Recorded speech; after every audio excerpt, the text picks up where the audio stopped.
Welcome to VSPM channel. VSPM channel subscriber பண்ணாதவங்க subscriber பண்ணிக்கோங்க. கூடவே இருக்கிற பெல் பட்டனை கிளிக் பண்ணிக்கோங்க. இன்றைக்கி கத்திரிக்காய் காரக்குழம்பு வைக்கிறதுக்கு நான் இப்போ இந்த வேர்க்கடலை, பச்சை வேர்க்கடலை எடுத்துருக்கிறேன். தேங்காய் அந்த தோல் இல்லாமல் எடுத்துருக்கிறேன். முந்திரி எடுத்துருக்கிறேன். எள் எடுத்துருக்கிறேன். இதுதாங்க இப்போ இதுக்கு ஸ்பெஷலு. மீதி எல்லாம் எப்போதும் நம்ம சாதாரணமாக இது பண்ணுற மாதிரி தான். இப்போ நம்ம இந்த தேங்காயை வதக்கிக்கலாம். ஆனால் வேர்க்கடலை, பச்சை வேர்க்கடலை அதை வதக்கவே வேணாம். அந்த பாலோடு அரைச்சி ஊற்றினா தான் நல்லா ஜம்முன்னு இருக்கும் குழம்பு.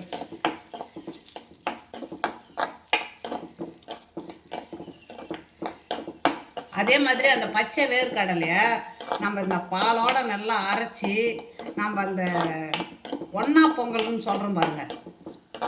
அந்த மாதிரி அந்த ஒன்றா பொங்கல் காய் எல்லாம் போட்டு பொங்குறோம் இல்லைங்களா, அந்த ஒன்றா பொங்கலில் இதை தேங்காய் மாதிரி அரைச்சி ஊற்றி பொங்கணும்னு வச்சுக்கோங்க. அவ்வளோ ஒரு ஜோராக இருக்கும் சாப்பிட்றதுக்கு.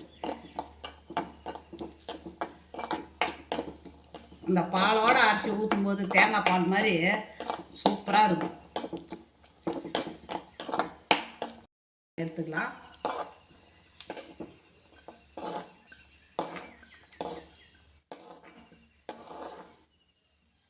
அடுத்தது நம்ம எள்ளு வறுத்துக்கலாம்.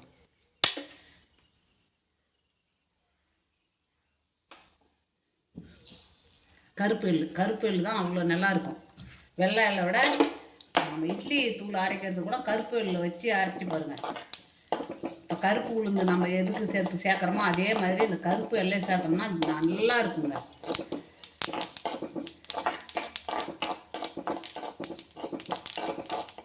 புரிஞ்சுட்டு பாருங்க. இப்போ நம்ம எள்ளை எடுத்துக்கலாம்.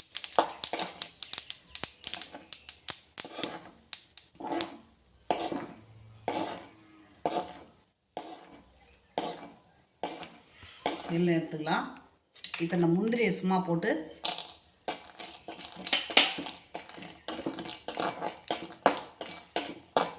அவ்வளோதான். நம்ம இப்போ வானலை எடுத்துட்டு சட்டி வச்சுக்கலாம். சட்டியில் தான் வைக்கணும் குழம்பு. இப்போ சட்டி வச்சுக்கலாம்.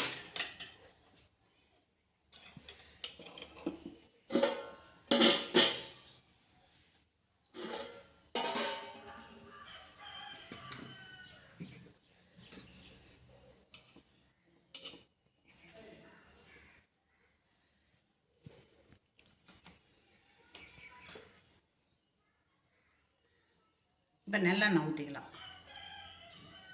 நல்லெண்ணெய் தான் ஊற்றி வைக்கணும். நல்லெண்ணெய் ஊற்றிக்கலாம்.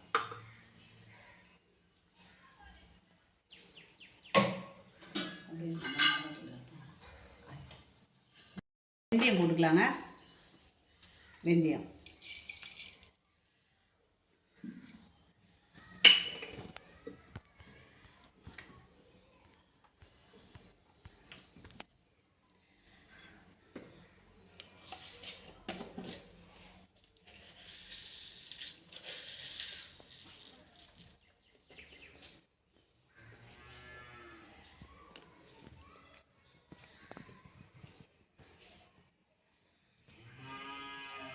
இப்போ கடுகு,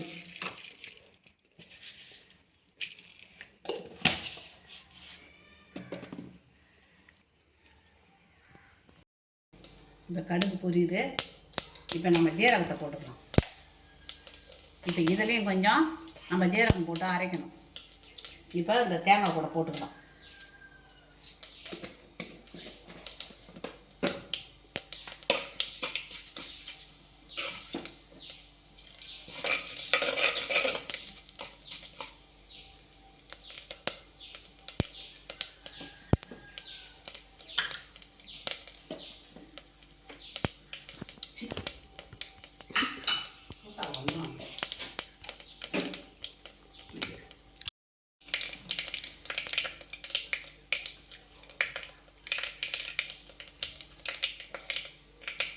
நல்லா பொரிஞ்சுட்டு கறிவேப்பிலை இப்போ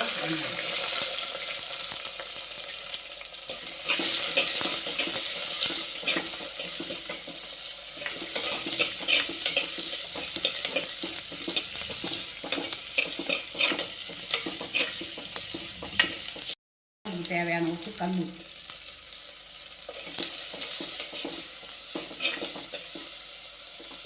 இஞ்சி பூண்டு தட்டி வச்சுருக்கிறேன், அதை போட்டு வச்சுக்கிறோங்க.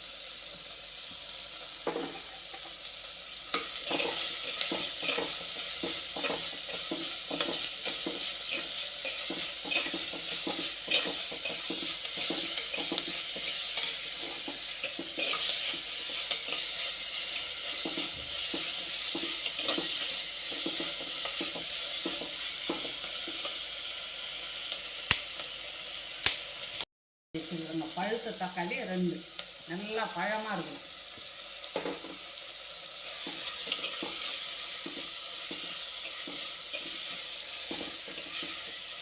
தக்காளி அரியும் போது அந்த வெள்ளையாக அழுத்தமாக அரியும் போதுங்க, அதை நீக்கணும். அதை நீக்கிட்டு அரிஞ்சிக்கணும்.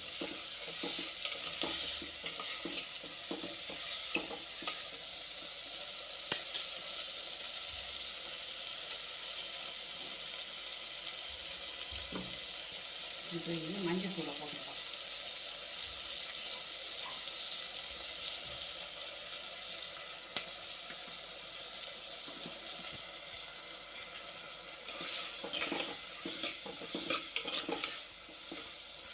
தக்காளி நல்லா வதங்கணும்.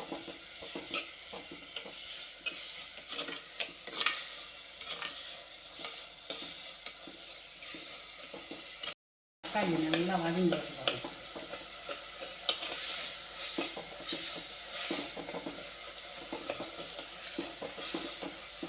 இப்போ இதுக்கு கொஞ்சமாக காஷ்மீர் சில்லி, நம்ம குழம்பு மிளகாய் தூள் போட்டிருக்கோம், கலருக்காக கொஞ்சமாக காஷ்மீர் சில்லி.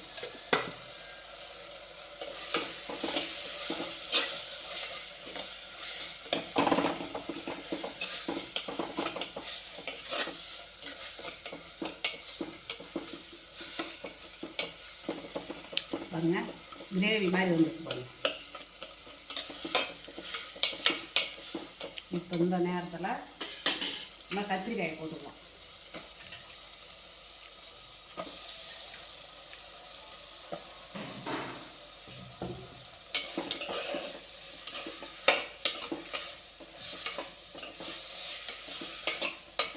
கத்திரிக்காய் ஒரு 5 நிமிஷம் வதங்க தான் குழம்பு போட்டுக்கலாம். பாருங்க, நல்லா வதங்கிட்டு ஒரு 5 நிமிஷத்தில் கத்திரிக்காய் நல்லா வதங்கிட்டு பாருங்க. இப்போ நம்ம குழம்பு ஊற்றிக்கலாம். இதில் வந்து குழம்பு மிளகாய் தூள் போட்டிருக்கோம் இல்லையா, புளியில் இந்த புளியோட ஒரு எலுமிச்சை மழை அளவுக்கு இருந்தால் போதும். புளி அதுக்கு மேலே தேவையில்லை. புளி ஊற வைக்கும் போது உங்கள்கிட்ட காமிக்கவே இல்லை, எலுமிச்சை மழை அளவுக்கு போதுங்க. அதே சமயத்தில் நீங்கள் எத்தனை பேருக்கு வைக்கிறீங்களோ அதை கணக்கு பண்ணி ஊற வச்சுக்கோங்க. நான் சொல்கிறேன்னா அதே மாதிரி வைக்க வேணாம். இது அப்படியே கொதிக்கிட்டோம். இப்போ எல்லாத்தையும் இதில் போட்டாச்சுங்க. வறுத்தது எல்லாத்தையும் போட்டாச்சு, பச்சை வேர்க்கடலையும் போட்டாச்சு, அது கூட கொஞ்சமாக மல்லித்தழை, அவ்வளோதான் நான் அரைச்சிக்கிறேன். இதை அரைச்சி நல்லா கொதிக்கிட்டோம் குழம்பு. அப்போ ஊற்றிக்கலாம். திறந்து பார்க்கலாங்க. கத்திரிக்காய் நல்லா வெந்துட்டு இருக்கும் பாருங்க, நல்லா வெந்து போச்சு கத்திரிக்காய். இந்த நேரத்தில் இப்போ நம்ம இதை அரைச்சி வச்சுருக்கிறோம் இல்லையா, இதை போட்டுக்கலாம்.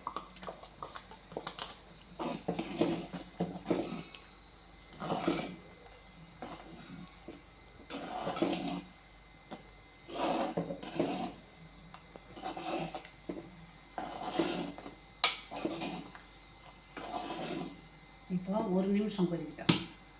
ஏன்னா பச்சை வேர்க்கடலை அது கொஞ்சம் வேகணும். இப்போ இந்த கொதிச்சது போதுங்க, இதோட நம்ம நிறுத்திடலாம்.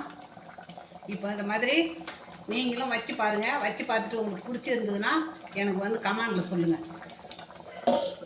முடியலாம். அந்த கத்திரிக்காய் காரக்குழம்பு ரெடி ஆகிடுதுங்க.